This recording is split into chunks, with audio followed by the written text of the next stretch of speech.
Well, good morning. Welcome to Aspire. We're delighted to have you here this morning. It's always interesting to see what's going on and what people are thinking and what they're talking about. And I think you'll really enjoy today's program and stuff with all the things that are going on today. It'll give you some things to think about then on a more positive note than some of the stuff that's being pushed our direction. Chapman Hex is, as you know, we've been sponsoring these for a number of years. We try and find topics that we think that are business related that will be helpful to all of us in terms of operating our companies, dealing with our people, dealing with our customers, and working through that process. And so, after the firm being around, this is our 30th anniversary. First it seems very strange sometimes to talk about being 30 years. It seems like we've maybe been around 10 or 15, but not 30. It's easy to do the math when I know that I started when I was 10 years old. But I truly, the other nice part is I've been blessed with a lot of great help, a lot of great people to work with in the firm. And so I feel like I got a lot of years and a lot of experience to be able to give to people. So it's been fun. But if we can help, and one of the things we wanted to talk about a minute this morning before we get started was just addressing some of the stuff that we see that's going on with clients and this whole coronavirus, we'll call it media hype that we refer to it as. As some of you know, we have family offices that we deal with literally around the globe. And in fact, by Sunday, I'll be in London. By Monday or Tuesday, I'll be in Cape Town, South Africa, meeting with other family offices and coming back. I go to China like most people go to Houston, okay? And it's not unusual that I'll leave on a Thursday and be back in Dallas on Monday. And have gone to Beijing and back and had meetings, maybe even play golf and come back.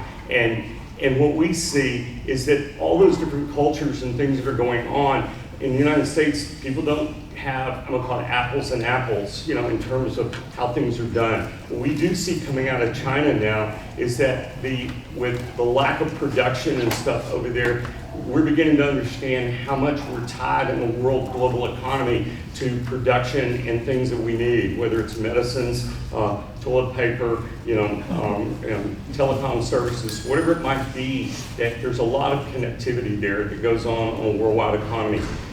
Because I've also been around through so many different changes from the 80s to the collapse of real estate and financial institutions here in Dallas, to seeing what went on in the financial crisis in 08, 09, watching the market and all the volatility. If you have people that want to talk about that need to sit down and talk about plans, what to do, if they're already struggling, or they're struggling with, how do they reinvent, or what do they do, or what do they do with their supply chain, things like that, let us know. We're delighted to talk about that. We'll also make sure that as reporting deadlines change and things like that happen, we're seeing that already coming out, and things that I noticed in Tennessee that they've given people extra time to file and do different things. We'll make sure that we keep you up to date on different things like that we see out there. But if we can be a help in those times, when the financial crisis happened in 8, 9, and 10, we spent most of our time working through refinances, recaps, working through that process with people, helping them find their way through with relationships with lenders and forbearance and capital needs and things like that. And so let us know how we can help. We're just like you. We're trying to figure out how to take care of our people, how to take care of our customers, how to make sure that everything keeps operating. Simon Martin, who is head of our investment banking group, that a lot of you know, his wife was actually the teacher for the first gentleman in Frisco that was diagnosed. She had actually met with him and his 2 children the day or 2 before he was diagnosed. And so we had a near pass bullet about earlier this week of going, okay, is Simon going to be quarantined, for a while? What's going to happen? And it really brings all the media to something that's much more of a reality when you see things like that happen. The good news is that Simon's really great. He's not grown a second nose or a third ear, or anything like that. He's still shaking hands with people, and so I would tell you, fear is not a useful tool. I think God gave us that for a reason, but it's not a useful tool. Figuring out how to deal with that and what to do to relieve it is the useful part of the process. So let us know if we can help overcome some of the fears and talk about things and that kind of stuff. We're all in this boat together, and so we'd love to help. A few other things today, just that are sitting there with you. We have a CPE evaluation form. If you'd like the credit for CPE, let us know, fill that out, return it in. Also, we have a speaker evaluation form that's there. Please fill that out, return it. We have some other speakers scheduled. We're actually going to have a group come in April that's going to talk about something that may be more depressing than coronavirus, which is how dismal the DISD school district is working and what's happening. That you may all need to drink after you hear these numbers, because the bottom line is they're not producing anybody that we can ever hire. Most of them can't get out of high school. And this group has got some solutions. They've already put them in place with reading, and they're going to talk to you about what they're trying to do in math in some of these areas. And believe it or not, with 16 elementary schools in South Dallas, they can really make a phenomenal impression. And so I think it'll be interesting to hear what they have to say. But the statistics are just absolutely deplorable that go on in the school district. In the fall, we've already scheduled a political economist to come in from HSBC that's going to talk about what happens if we end up with a Democrat, or what happens if we have 4 more years of Trump. What do we do? What's going to happen? What they think, and to kind of get their prognosis on that. So we're trying to work forward and come up again with topics that we think are relevant. We'll take our typical summer break, but hopefully we'll be able to find some topics that you'll enjoy hearing about. There are also some information packets on the firm that are out at the front desk if you'd like to pick up some stuff that talks about our global touch and what we do and some of the different areas that we work on. Before I introduce our speaker, I also just want to talk a second. I've had the pleasure of sitting in one of Tom's facilitations and one of his collaboration sessions.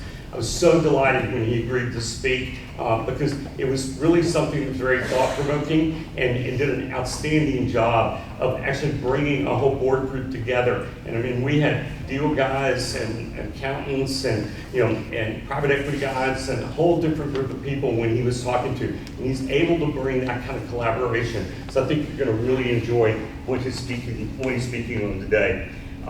Tom, before entering business, served for 12 years in U.S. Marines, where he commanded 2 special ops units. After his services, he was an executive at EDS and then became a partner with Ernst & Young. Seeing the power of collaborative work changed the course of his career. As the founder of Wave Changer, he's worked globally with businesses, nonprofits, and ministries, helping them use his results-based conversations and methodology to fulfill their mission. Today he's going to talk to us about collaboration, conversation, and change. Great, thank you. Thanks. He's a lot nicer looking than he is. Don't mess with him. And if you see this military-style Jeep sitting down in the parking garage, it's his. He's ready to go. That's right. Never know. I could still get the call. Yes, I could. No, it's never gonna happen. Well, good morning.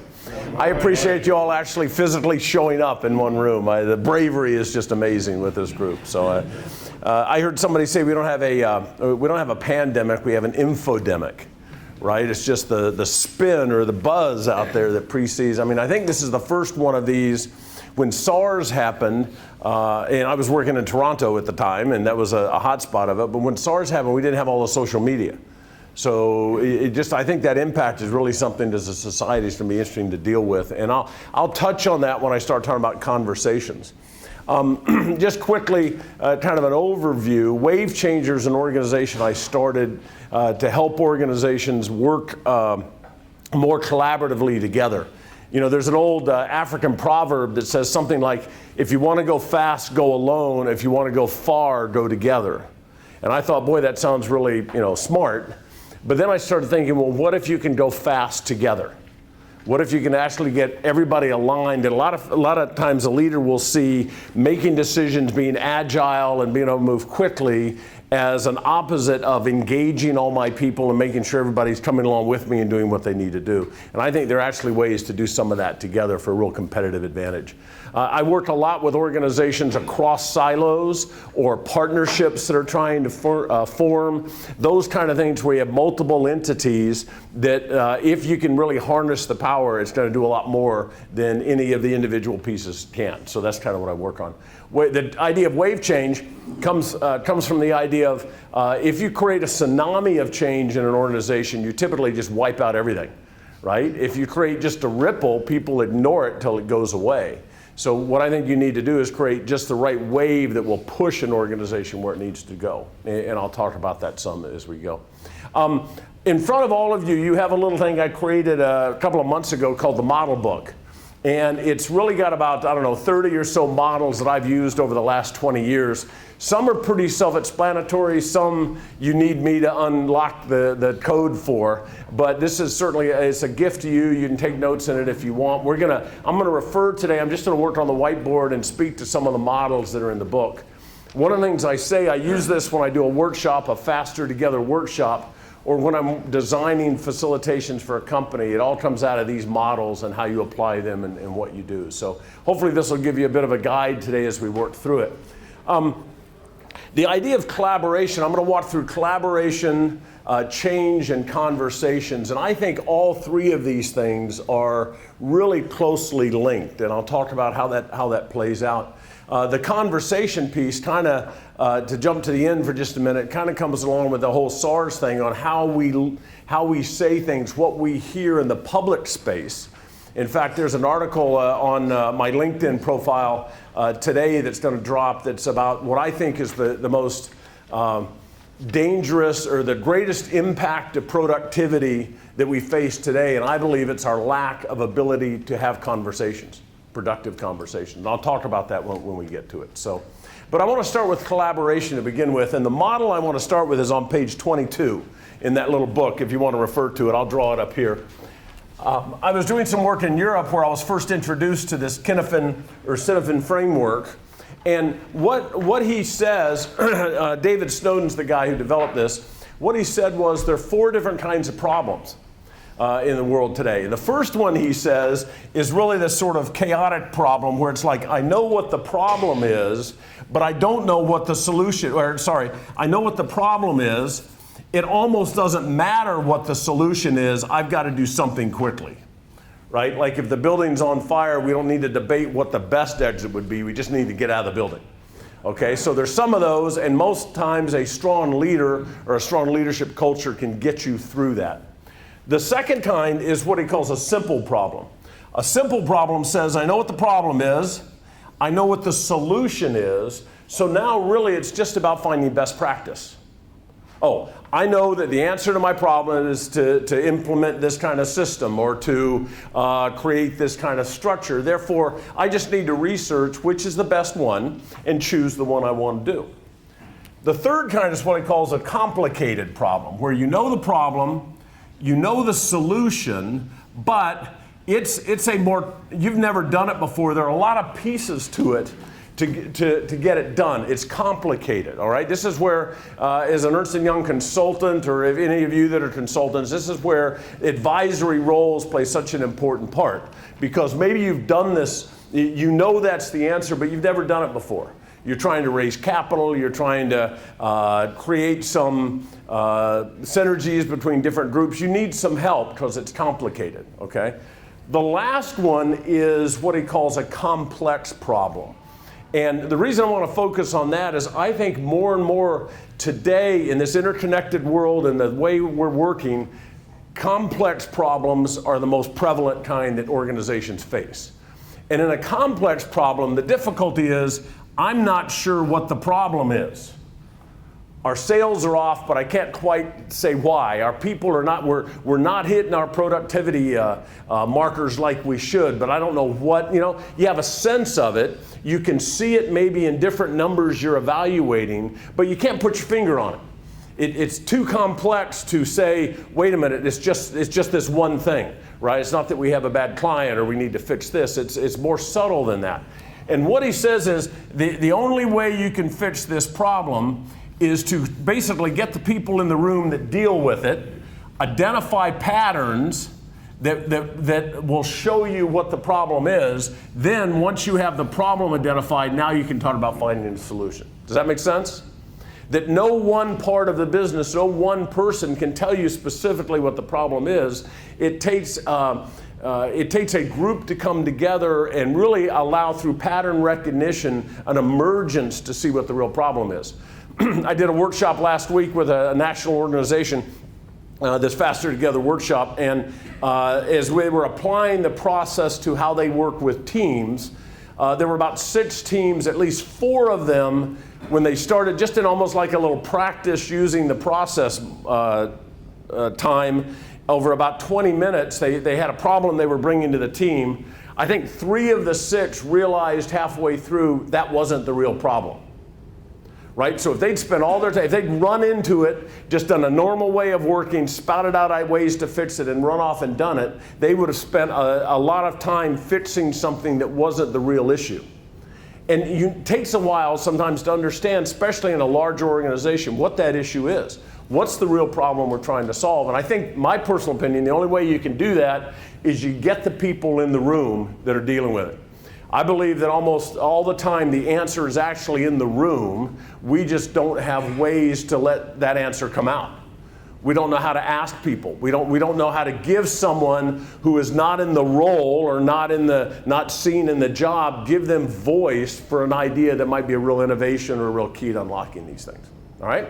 So that's my first kind of idea on collaboration, that as the world is getting more and more complex, the need for collaboration is getting greater.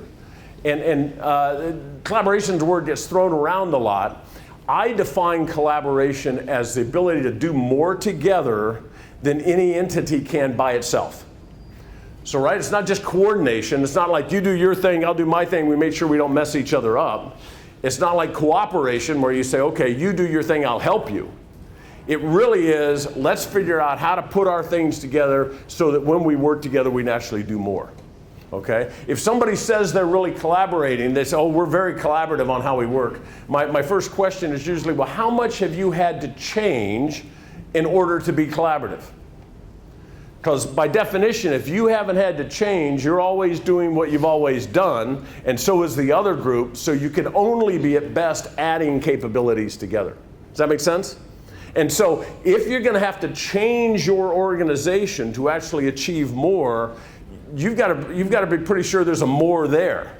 Right? This is something that's going to get difficult, something that you're going to have to adjust your patterns, and the return on that investment of time and effort needs to be pretty good to make sure you're there. And a lot of people, again, don't think through that, or if they do and they realize the possibility, then they're not quite sure how to make it happen in order to achieve all that return on their investment.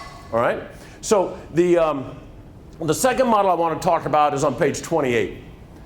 Any questions on this? Comments or questions? Yes, sir. I just have a thought, and it seems like in this complex situation, after you bring everybody together and, as you say, you identify what the problem is, then the problem doesn't the problem then essentially move to another quadrant?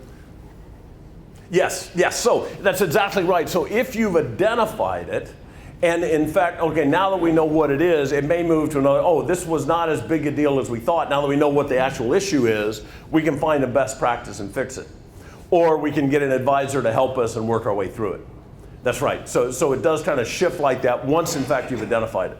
And it may be, though, that it is still so complex it becomes actually several projects. That kind of thing, several initiatives. Yes, sir. To use your background, this is a strike team? I'm sorry? Is this a strike team? It could be. Yeah, that's sort of a strike team, a working team, something you put together. Once it's identified, now you know what to send this team after, right? It's like, so to the background in the military, you spend a lot of money training special operations groups, and they can do amazing things when you send them against a legitimate target. Right? But if you try to deploy them differently, I mean, you may or may not remember when we fought in Panama and the Navy SEALs went in. They took the SEALs, which are a very small, I'm getting off on a tangent here, but a very small unit, and made and created to operate a small unit, and they put them into a platoon. And they had them attack this part, I think it was an air base or something in Panama, as a platoon. And they didn't do real well because they really weren't organized to work that way. They're organized to go and do a specific thing. So again, if you're going to have, let's say you've got a deal team, let's say you've got an internal change group, you've got something like that, you want to make sure you're deploying them against the right objective. And the way to do that is to really understand what the problem is before you try to solve it. Okay? So if you then are thinking complex things are the way what we're dealing with a lot today, And we have an organization that really does, or I as a leader think, I really want to think more collaboratively in order to solve that. What does that mean to think collaboratively as a leader? And on page 28, I think I've got 3 principles that kind of talk to that. In our workshops and stuff, we unpacked these completely, but I just want to kind of overview them for you. The first one is a mindset. These are shifts that I see a lot of leaders make when they really want to actually be more collaborative. The first one is the mindset shift that says the power in knowledge is when it's shared, not when it's held. All right, now that's a shift for a lot of people, right? Especially if you're an expert in something. You know, I don't really want to share all my stuff because then you won't need me because I'm an expert. I saw that when, again at Ernst & Young when I was there. We had these consulting experts who were, you know, absolute leaders in their field, and we had a knowledge management system that they had to contribute to, but they only contributed some, right? Because I never want to contribute so much that you don't need me. Okay, so there's this holding on kind of thing that happens. Back to the military kind of analogy, there's a great book called Team of Teams. They're written about fighting in the Gulf War. I'm blanking on the general's name that wrote it. Does anybody know? McChrystal? General McChrystal. And I don't remember the numbers, but he had a staff video call on like Mondays. I hope I'm getting the story right, on Mondays. And he had maybe 25 or 30 leaders that were on it. And by the time the information was passed to the leaders and went down the chain to the operation units that could do something about it, the opportunity was gone in a lot of cases. And he realized Al-Qaeda, who was much more a cell networked organization, was moving faster than our military was with all our capabilities and technology and everything else. One of the ways he helped jump into that battle is he increased that call on Monday morning to something like 300 leaders. He basically said, I'm going to push all the intelligence we have out to the forces and let them act on it immediately rather than waiting for people to filter it down. Now, most of the time when you talk about doing that, passing all the information out, I know as a business guy, I go, yeah, but there are just some things we can't share, right? There's some things we just can't let people know we're doing. And I would say in the military, I mean, he's dealing with lives on the line, top secret information. It's the same concern. So, you know, it's not like you can tell everybody everything, right? If there's a divestiture coming or a plant closure or a senior executive leaving, if you're a public company, you just can't throw everything out there. But I think you can strategically think about, I bet we could share more than we typically do.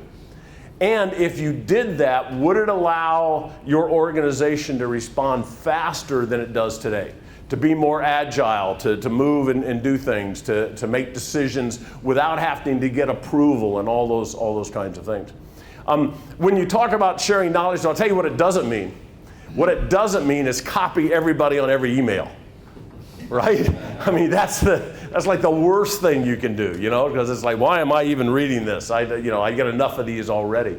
And that's the balance. We live in this world that's so data rich. I mean, just so much information. What becomes knowledge to be shared? And what I try to simply say is, I try to think of knowledge not from my perspective, but from the receiver's perspective. So I get a new piece of information. My first thought as a collaborative leader could be, who could use this information? What information, if I was working with John, what of the information I just received, what would be of value to him? And if it is, then I want to make sure I share it with him. So there's a processing that happens, but I want to receive the new information through the eyes of who needs to know this, not just, ooh, this is going to increase my ability or hold on to my kingdom, or this is, internally competitive information. I've seen those in some of the worst cultures, those kind of things. So that's knowledge. First off, I think power in a collaborative environment, the power of knowledge is shared, not held. Questions on that? Comments? Okay, the second one then is around understanding. Now this model, these three, I have a model for collaboration I call CUDA, K-U-D-A. Actually, my fellow collaborator, Rob McMillan, came up with it. I remember I've been doing this 20 years, and I had these principles: knowledge, understanding, and decision action. And he goes, oh, you mean CUDA? And I was like, what the heck are you talking about? This is you don't even know me. I've been doing this 20 years. This is my stuff. And yet it really has become for us not just a set of principles I use to facilitate work or to guide how we do work, but at a higher level, how you think about collaboration.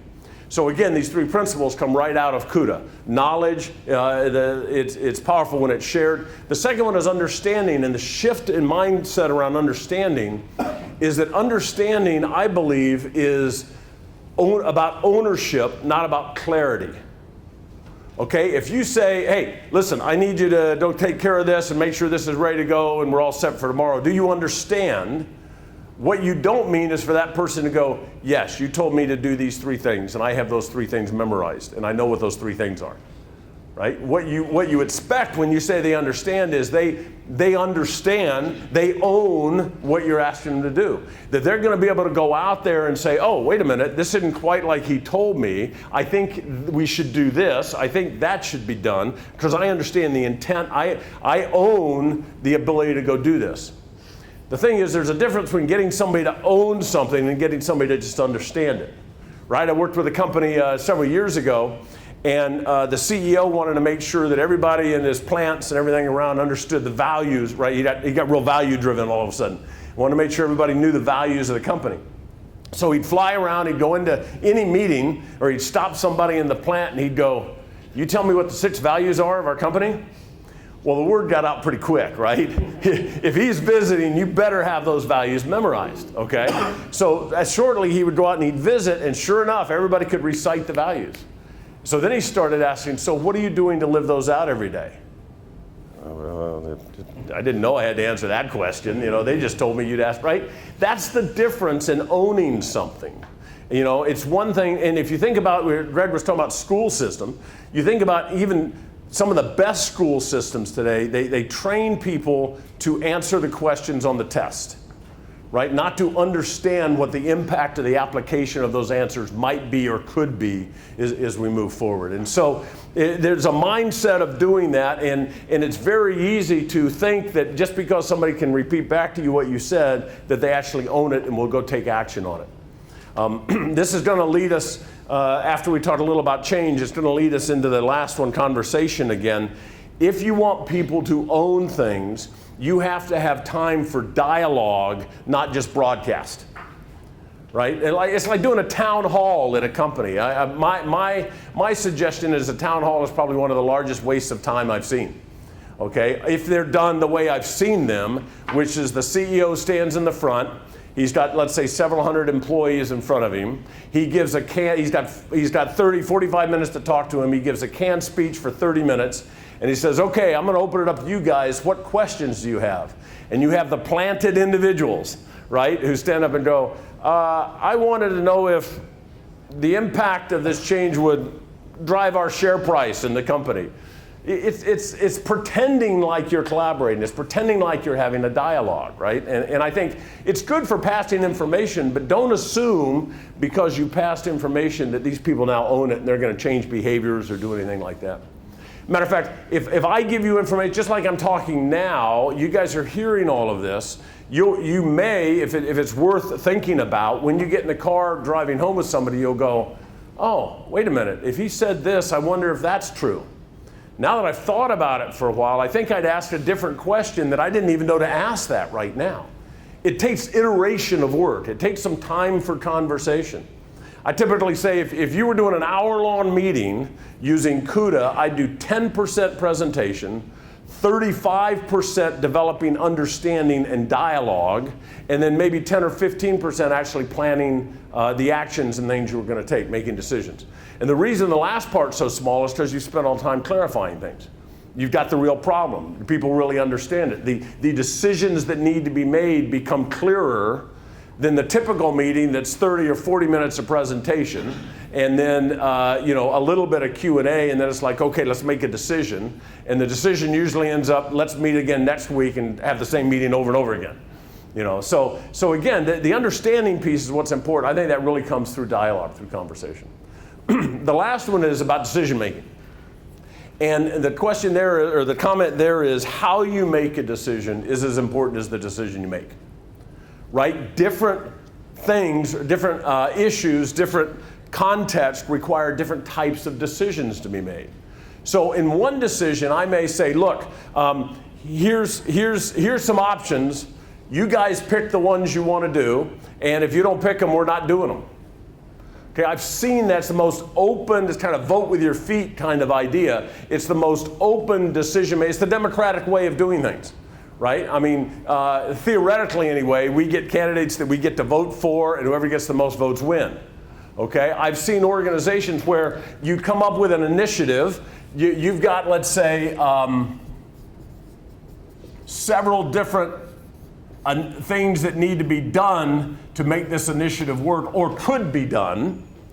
And as a boss, as a CEO, I say, okay, all of you come sign up for the one that you want to work on. And everybody signs up for this one and this one, maybe one there, a couple there, and that's it. Well, then, you know what? We're not working on these because nobody stepped up for them. Now, that certainly doesn't work in every business situation, but it does work in some, especially if they're internal things. Let's say you're working on something around something in the community or something that's more about interaction between the people. Who has some passion for this and some energy to get things done? I could also, as a CEO, say, listen, you can choose, but we have to do these two. Now I put a little more direction on it, but I'm still letting them choose. And that's very different from me showing up saying, all right, all of you, I'm going to put you 5 on this one, you 5 on this one, you 2 on this one, you 3 on this one, and I'm going to tell you what to go do. One of the other things I believe, besides the answers in the room, is that people support what they help create.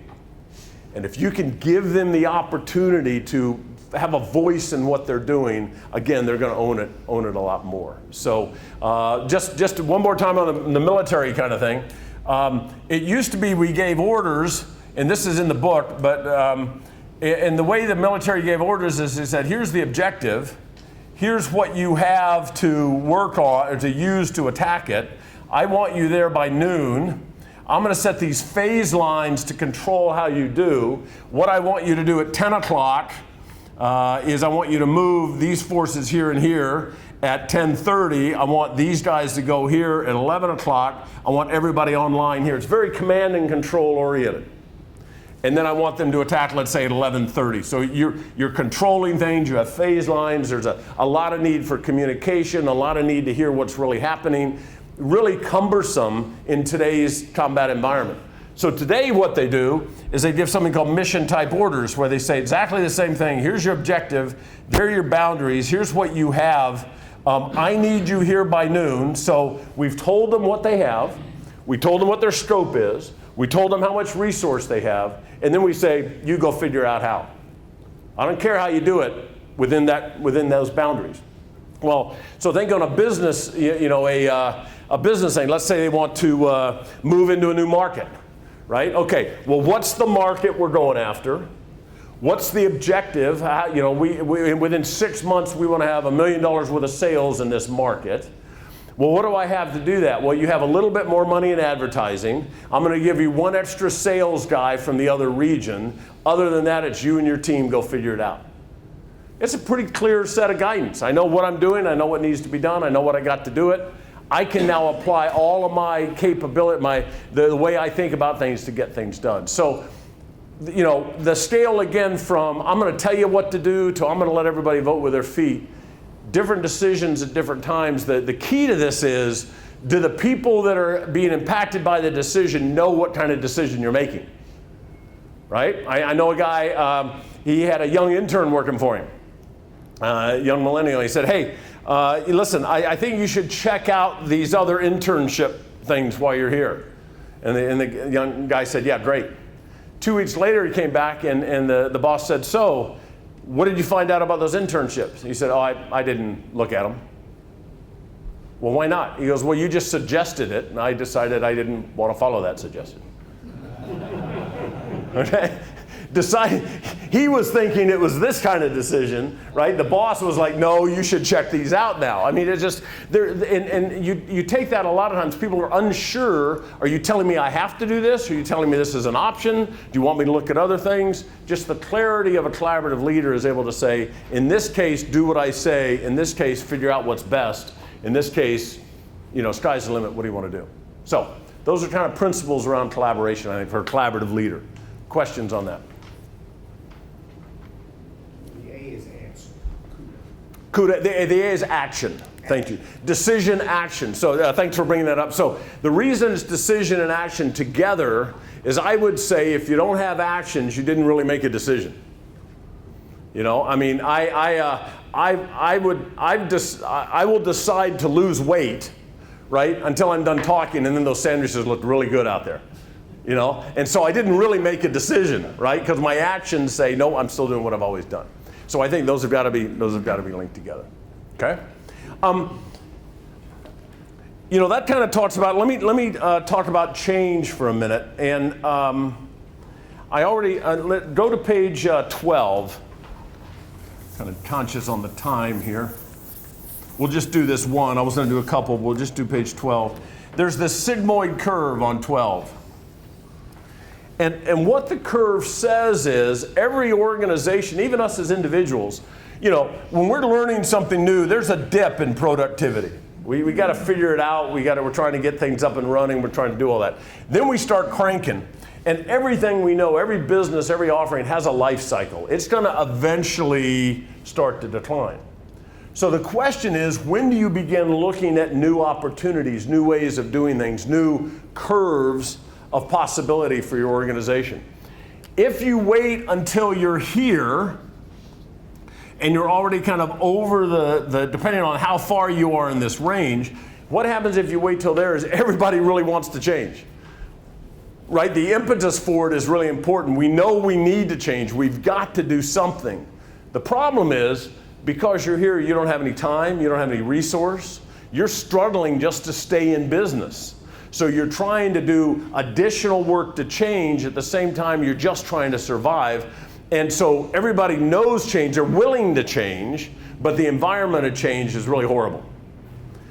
Conversely, if you're over here, that's your best time to be looking at new change, new products, new offerings, new markets, because you have resource, you have availability, you can, you know, things are cranking the way it is, so you have the ability to go interact, try new things.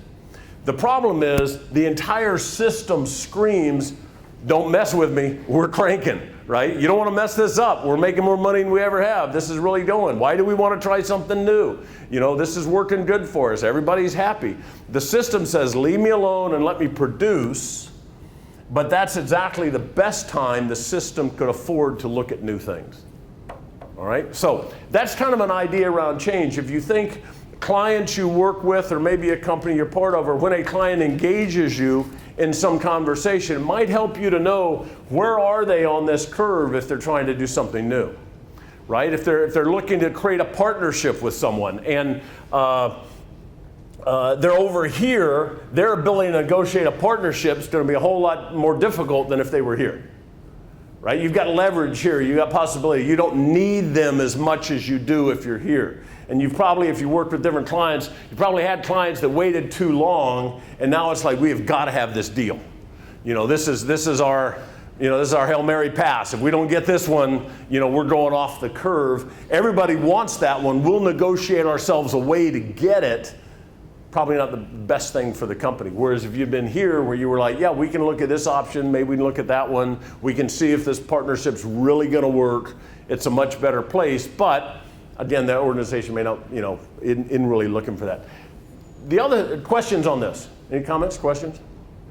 You guys, does that make sense? You see people that you think about clients maybe at different places on these curves? Yes, sir. So how do you overcome the people that say, we're cranking, leave us alone? Yeah, so it's a leadership position that says no. One, a leader has to be above the cranking. Right? They have to be a visionary enough to stay out in front of what's going on. When I showed that kind of military analogy of the way people are fighting in here, what happens is in the first one, the leader had to focus on all these phase lines and manage people. If a leader doesn't have to manage this anymore, the leader can be looking out here to say, if we achieve this or if we don't achieve this, what do we do next? And so my eyes have gone up from the daily work to the possibility, and it begins there. And then you need to form a team, you need to start to look at things. I am not a big, in product development, the idea of a skunk works, right? That you spin off a group and they sit in a different building and they behave differently and they come up with different products. That works really good for products, right? But for process change, for services, it doesn't work real well because this thing's really cranky, but it's still not accepted back into the system, right? It's been developed out here and it's still trying to infiltrate a system that says, nope, leave us alone, we're cranking, just from a change idea. One of the other things, if you think about this, that you don't know what the problem is because it's complex, and you think about this, which is sort of this gray area of we're trying things new, it's not quite clear, we're not sure how to do this. Again, what you're looking for is an emergent possibility. Yes, sir. When you're looking at an organization that's going through this, do you see turnover increase at some points inside that ellipse? Yeah, so one of two things. Turnover, and it depends, right? I know a neighbor, and he worked for this company, and bless his soul, I think he was the last one out, right? His stock was in the tank. He just couldn't make himself leave, Often what happens is when you get to be about here, your high performers know what's going on. And if they don't see something new, they're going to at least be preparing to jump, right? Because they're sharp enough, they know where this is headed, and if they don't see a new way, they're going to go find somebody else that's on the curve. I wonder if it was closer to D than that. Over here? Yeah. Yeah, it varies depending on, and the industry, high-tech industry, people are going to jump when they get here, Yeah. right? I mean, it's like, this was fun. I know a guy who was a former Accenture partner, right? Back in the 90s, Accenture went public, and they offered, my understanding is, they offered a buyout to a lot of what they thought would be the older partners that would leave, and a lot of the younger ones took it because it was very lucrative at the time. They were like, well, this wasn't exactly the way we planned it, So he retired as a partner at like 42 or something. It was, really good for him. On the other side at Ernst & Young, we went, Capgemini bought the consulting practice of Ernst & Young, and we were now in their public company, and supposedly we all made a whole lot of money when that transaction happened, but by the time we could sell the stock, we're all still working, So that's the difference there. I mean, it depends on where you are in the curve when you jump, what you do. This gray area, this area of emergent possibilities, I want to do a quick little thing that I think will be fun because you've been sitting here listening to me drone on for a while. First time I told my wife I loved her, she had already fallen asleep on the phone, so I know the power of my own voice.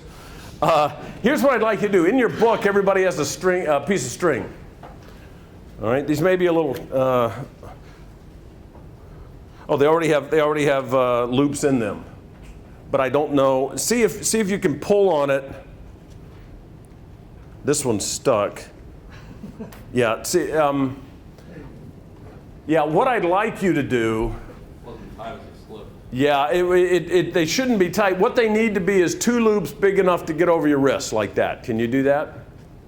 And if it doesn't, get you go ahead and make a loop. But I'd like everybody to put their, this is my emergent possibilities. And plus, if you get nothing else out of today, this will be a great thing for you to do with your kids or your wife when you get home. They'll appreciate this. Everybody pretty much got it? Nope. Why don't you may just have to tie some loops or put another piece of string together to get one. I know some of those knots kind of. Yeah, these knots are tight. Yeah, the knots kind of, don't worry about it. See if you can loop it. See if you can loop it on itself. Sorry about that. Or I can get you another piece here. Don't worry about it. I'll get blood. Here, try this one. This looks like they're a little bigger. All right. So 1 loop around each wrist. I need you to stand up and pair up with somebody. We'll just take a couple of minutes on this. And here's what I'd like you to do. And for sake of time, I will tell you this does not take any great contortionistic effort to get this done. But what you want to do, take a look here, is you want to put the string between so that you're looped this way. And what I want you to do, without taking the string off your wrist, I want you to move from here to where you're separate. Does that make sense? You can't take it off the wrist, but you got to go from being tied together to being untied. All right, take a couple of minutes. See if you can figure it out. Okay, so yeah, so put yours through there. Here, take it off the wrist All right, first. gotcha. Yeah. So we're gonna unhook.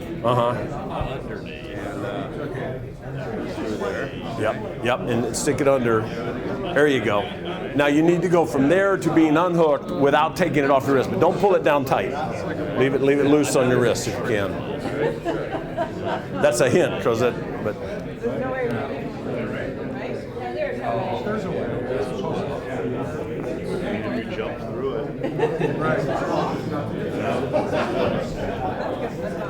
what's that? Yeah, you can't take it off your wrist, but you need to get separate. And there's a way to do that. Yes, there is. And it requires, No jumping around or contortion. I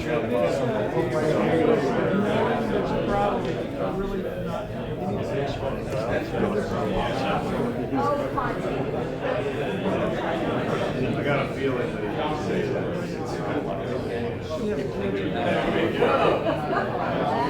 Did you do it? Oh, well done, well done. Oh, see, it is possible. All right, here, let me, what did I do with my?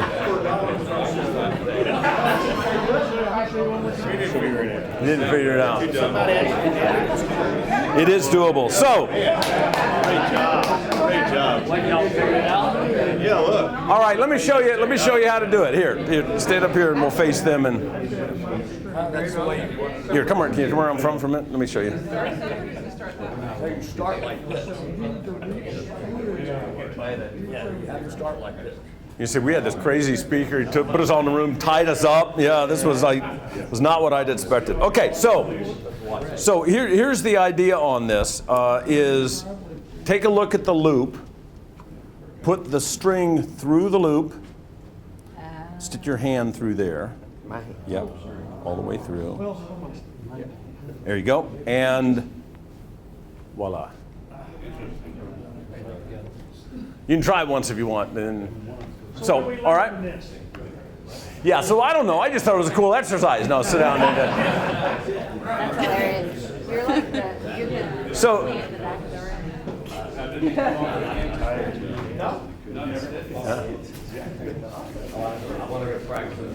room. So is this a complex or complicated? that's right. Yes, it was.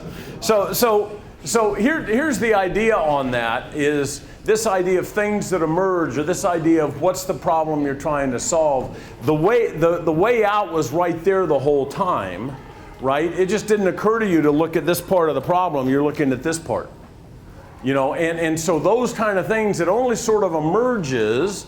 Those of you that figured it out, I assume you tried a number of different things first, unless you've seen it before. You tried a number of different things first, you talked about it. Finally, somebody had kind of the crazy idea, what about this? You know, and you're able to get out of it.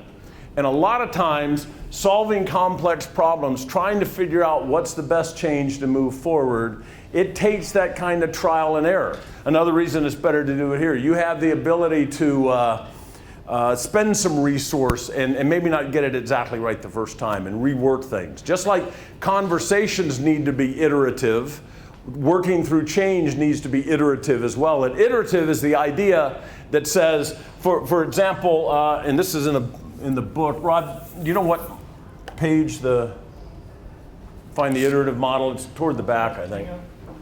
If somebody said, I was doing a 3-day session, and I wanted to get our vision for the company the first day, our strategy for the next day, and our tactics. Page 60. Page 60, our tactics on the last day. I would not go at it that way, because what happens is you're artificially constraining the possibilities, right? Because you get to strategy or tactics and you go, wait a minute, I don't want to do that, or that won't work. And you're like, nope, too late, we've already decided this. Well, I wouldn't have decided that if I'd known this is what it meant. You know, and so it's like, no, we've already decided we're not going to go back there, especially if you're trying to create a mission statement or something. We're not going to go back there and do that. So this is what we have to do. So you've constrained yourself. Rather than taking a day and saying, let's take a cut at vision, strategy, and tactics. On day 2, let's take a cut at vision, strategy, and tactics. And on day 3, let's take a cut at vision, strategy, and tactics. You've iterated through all 3, as you go. And so when you get to the end, it's like now we really have a holistic answer for what we're trying to do. This brings me to the very last part. I've only got a couple of minutes to wrap up. And this is around conversations. The key, I believe, in all of this is our ability to have conversations within teams. I think that's the key to productivity. And by conversation, I just don't mean, what do you think of the virus and are the Cowboys, how the Cowboys going to do next week or next season? I mean, I really mean a productive, open, and honest conversation about the work you're trying to do. And here's why this is one of the reasons this is getting so hard is if you think about how people live their personal lives outside of the office, the culture is so moving away from the ability to have conversations, it can't help but impact how you work together, right? So I'm out there, I'm on Facebook, and it's like the Christmas card syndrome, right? My life, all my kids are magna cum laude, I'm making more money than I ever had. Facebook, everything looks great. I get used to projecting this image that just looks amazing and not telling anybody I have any problems. Okay? And then if I want to talk to anybody, right, and if I'm on social media, especially something like Twitter, and all the noise and everything that's out there, the only way I'm going to get heard is if I scream something. So what happens is it's not this is a bad idea, it's like this is a catastrophic idea that will, end humanity as we know it. All right? This is not a project that should be stopped. It's like we need to kill it and everybody in it. Right? You hear this stuff all the time out there. Well, what happens is subconsciously, I think, one, we get used to thinking if we're going to be heard, we've got to really be extreme. If we're going to be projecting something, it's got to look perfect. And just all of that leads to a disrespect and a distrust among people. So if that's the third thing is this kind of technological or this isolation of all of us. I think the one thing personal technology has in common across all personal technology is it isolates. Right? My example would be Starbucks. When Starbucks first started, it was like the Cheers of coffee, right? At least the barista knows your name and you show up and it was an experience. If you walk into a Starbucks now to order coffee, your third priority. First is drive-through, second is online orders, third is the person that's actually standing in front of them, right? And most of the time, the baristas, even though they want you, they want to know you, they want to interact, most of their day is filling coffee for a faceless individual that they write a name on a cup and they stick it on the side and they wait for somebody to dash in the door, grab the coffee and leave and never have to say anything to anybody. Right? I can order my groceries and never have to say anything to anybody. They'll put it in my car. I mean, everything isolates. So on our own out there, we're isolated, we're screaming at each other, and we're trying to look like we're perfect. Now you take that and put it in a team environment in a company and you say, okay, this is a team, we got to work on this issue. I'm not quite sure what the problem is, but we've got to figure that out together and figure out how we're going to work together as a team to solve it. All right, let's talk about it. Everybody's used to not talking about it. I don't want to say I think the issue could be partially in my department, that I need help with this, or you know what, boss, you need to do this differently to allow us to do it. Nobody's going to say those things, right? Or when somebody has an idea, the natural impulse is to say, wow, let's talk about that idea, but scream at the person, right? That's stupid. You always think that way. That'll never work. All those kinds of things. And my point to that is, at a time when, if conversation, I believe, really drives collaboration, drives the change required for collaboration, we need abilities to have conversation greater than ever, and the world out there is pushing against it. So as a collaborative leader, if you're going to deal with those kind of issues, you're going to create the change that turns issues into opportunities, that takes care of new big ideas in a complex world, you're going to have to be much more intentional about creating powerful conversations, productive conversations within your teams. And if you can do that, I think those are the organizations that will not just survive, but will kind of thrive in the future. Okay? Questions to wrap up? Yes, sir, and then back there. You try to tell people up front, if you're in that kind of conversation, that kind of give them absolution for anything they say and mean it? So this is a cultural aspect, right? If I'm facilitating a session, for example, I'll never start with the words, this is a safe environment. Because I don't know that it is, right? I don't know that you're going to come up with some idea or challenge something and the boss is going to jump down your throat as soon as the meeting's over. So it depends on the culture, and a lot of if it's a culture that doesn't allow for that kind of honesty, And that's a problem in itself that's got to work through. Back in the back. Just to build on that, so I agree with what you said, but the underlying factor you have to create is trust. You're not going to be able to have that kind of open, honest conversations unless there's some level of trust with your team or employees. Absolutely, and in a competitive, if you're in a competitive industry or just in the natural competitive nature of work, right? Trust is a hard thing to build, and all this collaborative leader piece, just like sharing the knowledge, from the very beginning. Am I going to trust that it's going to work out better for me if I do it this way than if I hang on to it or compete or do those things? And if that trust gets broken, then you're right. Now it's a whole nother cycle to try to rebuild that to move forward. So great comment. Greg? Thank you, Tom. Thank you guys for your time. Tom's going to stick around for a while today and be glad to answer questions and talk and stuff. I do promise you that I've been in one of these, he doesn't leave you tied up. Okay? Nice. The way out. Okay? Nice. Well done. Yeah. We'd love to see you on April 8th, and let you hear a little bit about a totally different topic that impacts all of us. Make sure that if you're new, if you're a guest, if your contact information's changed, leave us a card out front. If you'd like CPE credit, stop by. They'll give you a certificate today. You can pick it up, take it with you. Thank you so much for coming.